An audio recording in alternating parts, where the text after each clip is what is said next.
Saang beach mo papakasalan si Carla? Papakasalan si Carla. Ay, grabe naman sa ano. Parang ano na yun ay. Ito siguro Calagwas, kuya. Pinakamaganda. Maganda rin yung Calagwas. Sa Calagwas ka. Calagwas Island po Calagwas yan. Island. Naku, abangan nyo guys, baka dyan po magpakasal tong jump natin. Ay, grabe. Kuya Dambo! Uy, Kuya Dambo! Hello, Kuya Dambo. Where's Kuya Dambo? Kuya Dambo. Kuya Dambo, shout out. Kuya Dambo, shout out! Oh my goodness! Forever is love na talaga si Papa Joms at Carla! Bayaheng forever na talaga sila! Kasalan na nga ng Jomcar ang napag-usapan nila Kuya Nel at Papa Joms dito, naku po! Wala na talagang makakapigil sa pagmamahalan ni Papa Joms at Carla. Pinagtagpo at tinadhana talaga sila sa isa't isa. Sana po ay tapusin nyo mga ka-Jomcar itong video dahil paniguradong mapasabi na lang kayo dito. Nang, totoo pala talaga na may forever. Dahil nga sa mga naging sagot ni Papa Joms sa mga napakamatinding questions ni Kuya Nel sa kanya. Forever is real po talaga mga ka-Jomcar at sina Papa Joms at Carla nga ang magpapatunay dito. Oh my! Bago po tayo magpapatuloy sa nakakakilig na pagre-reaction ay paki-like naman po ng video na ito at wag po nating kalimutang suportahan palagi sina Kuya Val Santos Matubang, Ate Edna Vlogs, Idol Kalinga Prab at Ma'am Jackie Tapia Matubang. Pati na rin po sa lahat ng charity vloggers, Kalingap Reactors, especially na po ang Karepa. Ito na nga po mga ka-Jomcar. Kuya Nel starts questioning na nga po. Halaka! Mapapasana all na nga lang tayo dito. Naku po! Ito na po! Sinong mas unang nag-chat sa inyong dalawa ni Carla? Unang nag-chat. Siguro kuya ano. Siguro ako yung madalas. Pero last time kasi siya yung nag-chat. Nag-chat? Yung last. Ay, pambira. Pero madalas ako naman pag ano. Bakit kaya siya yung nung nakaraan? Hindi ka ba nagtaka? Bakit siya yung nauna? Kasi basta may inanong lang. Ay! Parang may tinanong lang din siguro. Ay, tinanong lang. Huwag na natin alamin ang detalye. Opo. Si Papa Joms nga daw ang madalas mauna na mag-chat sa bebe Carla niya. Hala, wow! Super in love na talaga si Papa Joms sa bebe Carla niya. Papa Joms always checking her bebe. Kumbaga always updating her bebe Carla. Naku po! Pero ang last na nag-chat nga daw ay si Carla. Hala! Ayaw nga aminin ni Papa Joms ang naging chat nila. Okay lang po sa amin, Papa Joms. It's between you na lang and your bebe Carla. Kumbaga privacy nyo yan ang mahalaga. Always updating kayo sa isa't isa. Happy na kami, Papa Joms. Thanks sa answer mo, Papa Joms, kay Kuya Nel. At ito pa po mga ka-Jomcar. Another matinding question ni Kuya Nel kay Papa Joms. Hala, ito na po. Kung magde-date kayo ni Carla, saan mo siya dadalhin? Date. Siguro kuya para may iba naman sa sinihan. Sinihan? Oo. Siguro, mangyayari doon sa sinihan? Siguro, makikita mo si Carla, lumuluha na sa mga sa mga braso mo. Ay, sa mga braso mo. Oh my goodness! Para maiba naman nga daw ay sa sinihan nga daw dadalhin ni Papa Joms ang bebe Carla niya for a date. Hala, wow! So it means po talaga na always dating po talaga ang Jomcar. Grabe! Napasabi nga si Kuya Nel dito nang. Baka daw ay makita na lang ni Papa Joms na lumuha ang bebe Carla nito sa braso niya. Naku po!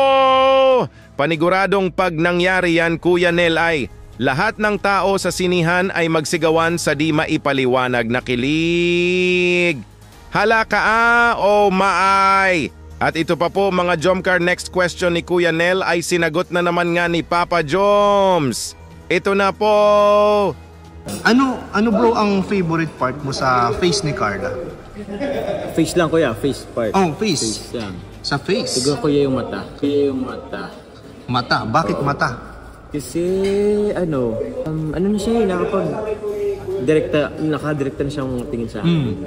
Oo, dati kasi parang hiyang-hiya talaga siya di ba? Na tumingin sa iyo, hindi siya makatitig sa mata mo, pero ngayon parang ikaw na yung Ako na rin minsan Favorite part nga daw ni Papa Joms sa face ng bebe Carla niya ay ang mga mata nito? Nakadirekta nga daw kasi ang bebe niya na tumingin sa mga mata niya. Halaka! Paniguradong mas lalong na in love na si Papa Joms sa bebe Carla niya dahil sa mga titig nito sa kanya. Naku po! Kaya minsan nga daw ay si Papa Joms na ang awkward dahil sa di maipaliwanag na kilig. Halaka! Titig ng pag-ibig na talaga ito. At ito pa po mga ka-Jomcar, kilig to the bones na talaga ito. Next question ni Kuya Nel kay Papa Joms, hala ito po. Saang beach mo papakasalan si Carla? Papakasalan si Carla. Ay, grabe naman sa ano. Parang ano lang yun ay... Pero ano yung pinaka-favorite mong beach? Baka sakali, dun kayo magpakasal Saan ni kasi Carla. ano, siguro Calagwas kuya. Pinakamaganda. Maganda rin yung Calagwas ay. Pero Calagwas siguro. Sa Calagwas. Calagwas Island po Calagwas yan. Island. Naku, abangan nyo guys, baka dyan po magpakasal tong Jomcar natin. Ay, grabe, kinaba. Kinaba. Baka marami na po sa inyo magpabook agad. Ang layo po nun, 2 hours po ang ang boat ride. Oh my goodness, halaka! Usapang kasalan na ito mga ka-Jomcar. Biyaheng forever na talaga sila. Papa Joms at Carla road to forever na. Hanggang sa dulo ng walang hanggan na talaga sila magkakasama. Abangan po natin in the future ang beach wedding na ito. Mr. and Mrs. Jacob na talaga sila papunta. Oh my! At ito pa po mga ka-Jomcar. Non-stop sa kilig na talaga ito. Ito pa po ang next question ni Kuya Nel. Hala, ito na po! Kailan mo bro naramdaman na mahal mo si Carla? Ay, grabe naman na yun. Kailan mo naramdaman na special? Ayan, special si Carla. Anong episode? Ano? Ano kuya, siguro nung una, hindi naman sa ano, pero nung una kasi, first ano pa lang na, parang wala. Parang na ano, napaka-inosente, parang gano'n. So, parang special na agad. Special na agad, parang gano'n. Special na agad? Special na agad. Unang ano pa lang unang Unang pagkikita pa lang. Ay, pambihira talaga. Special. Love at first sight. Pwedeng gano'n eh. Pwede gano'n, no? Papa Joms na love at first sight sa bebe Carla niya. Hala, wow! Pambihirang pag-ibig talaga yan, Papa Joms! That's what we really called a real love. A true love. Oh, maay! Unang kita pa nga daw ni Papa Joms sa bebe niya ay special na nga daw agad ito sa kanya. Oh my goodness, pinagtagpo at tinadhana talaga sila sa isa't isa. Grabe! Ito pa po mga ka-Jomcar. Kilig to the bones na talaga ang mga naging sagot ni Papa Joms. Hala, ito pa po. Payag ka bang i-love team si Carla sa iba? Ay, wag. Wag! Wag. Saan nag-aaral yun? Sa'yo lang. Sa'yo na pwede. No, no, no! Nga daw sabi ni Papa Joms dito, naku po! Di nga daw siya papayag na love team ang bebe Carla niya sa iba. Kumbaga siya lang daw, wala nang iba o maaay. Forever love team na sila ng bebe niya. Not just a love team na kasi ang Jomcar ngayon. Kumbaga totoo na ang mga kiligan eksena na ating napapanood.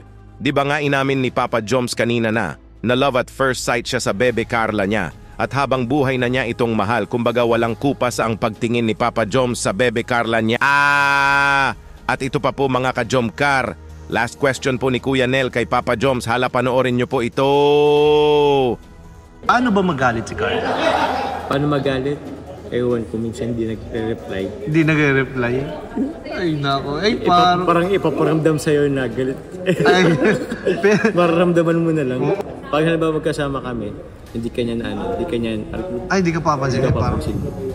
hindi ka lilingunin or ano. Parang Lilingon ka pero ipaparamdam sa'yo. Mararamdaman mo na lang na ano. grabe. Tapos nagagalit siya. Parang Pero hindi niya nilalabas na Siyempre, hindi niya sinasabi. nahiya din sila. Nahiya Kasi din may siya. mga kasama. Bagay. Di nga daw nagre-reply si Carla sa chat ni Papa Joms pag nagagalit ito. Naku po! At pag magkasama daw sila ay di siya papansinin ng bebe niya? Hala! Mararamdaman nga lang daw ni Papa Joms na galit ang bebe niya. Oh maay! It's just normal lang po ito mga ka-Jomcar between sa dalawang taong nagmamahalan, di ba po, na magkaroon ng tampuhan. So it means malay po natin na sila na po talaga in real life, di ba po? Kumbaga secret lang muna nila ito sa ngayon. Ano sa tingin nyo mga ka-Jomcar? Sila na ba talaga? Tampuhan ng magjowa na ba talaga ito? Mag-comment lang po kayo mga ka-Jomcar para malaman ko din po ang opinion nyo about dito. May payo nga si Kuya Nel kay Papa Joms about dito mga ka-Jomcar, ito po. Tapos parang nabanggit nga niya doon sa isang serye nyo. Sinabi niya doon na pwede ka naman pong pumunta eh. Oo. Kahit hindi ako nagre-reply eh. Oo. Parang may laman yun eh, mga ganun. May mga ganun pala siya bro, kaya payo ko bro sa'yo, sana next time. Pag kahit hindi nagre-reply, pupuntahan. Sige. Yan, parang paano na niya sa'yo yun eh. Kumbaga pag hindi ka nire-replyan, isa lang ang gusto niyang mangyari. Puntahan mo siya. Okay. Grabe, oh.